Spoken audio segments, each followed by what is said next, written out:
Ako nakita na tao na hold up guys, pero bibigyan natin ng kunting tulong guys. Ito guys, ano nangyari sa iyo kuya? Sinundan ako, maraming nakatambay. Yan guys, tapos pinugbog ka. Oo, kinuha yung pera. Yan, ngayon dahil nakita kita kasi nakakawa naman sa iyo dahil nakita kita nabugbog. Ngayon, ito guys, pati daw pira niya guys nawala. 47 ba? 47 guys ang nawala na pera niya guys. Ngayon, ibigyan natin ng konting tulong guys. Kasi siyempre nakakaawa naman.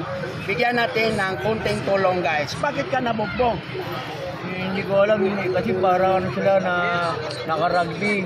Iyan, mahirap talaga yung mga kabataan na rugby boys talaga. Ito ngayon, tanggapin mo yung ibibigay ko sa iyo, konting tulong guys. Bibigyan natin tong guys ng konting tulong guys. Ito, tanggapin mo na kuya. Ayan. Ito guys, bibigyan po natin. Ano masasabi mo kuya? Kailangan ko ng pambayad na requirement para makapagtrabaho. Yun ang kailangan mo yung requirement. Kaso lang, hindi ka pa maka-apply kasi nabugbog ka na, hindi ka natatanggapin yan. Ngayon, maraming salamat na lang sa naitulong ko sa iyo na kunting tulong. Maraming salamat sa iyo. Ha? Sige. Salamat po.